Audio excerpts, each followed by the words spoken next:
Jérusalem-Ouest n'est officiellement plus reconnue comme la capitale d'Israël par l'Australie. Le gouvernement travailliste au pouvoir depuis mai 2022 est revenu sur cette décision prise par le précédent gouvernement conservateur. Aujourd'hui, le gouvernement a réaffirmé la précédente et ancienne position de l'Australie concernant le statut de Jérusalem. Un statut qui devrait être clarifié dans le cadre de toute négociation de paix entre Israël et les Palestiniens. Nous revenons sur la reconnaissance par le gouvernement de Scott Morrison de Jérusalem-Ouest comme capitale d'Israël. L'ambassade d'Australie a bien sûr toujours été et reste à Tel Aviv.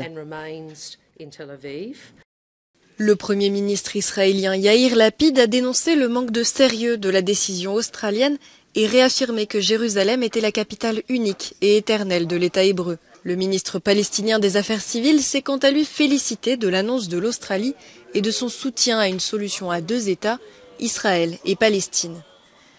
L'Australie faisait partie d'une poignée de pays, dont les États-Unis, qui reconnaissaient Jérusalem-Ouest comme la capitale d'Israël. Depuis l'annonce par le président américain de l'époque Donald Trump en 2017, le Guatemala, le Honduras et le Kosovo lui avaient emboîté le pas.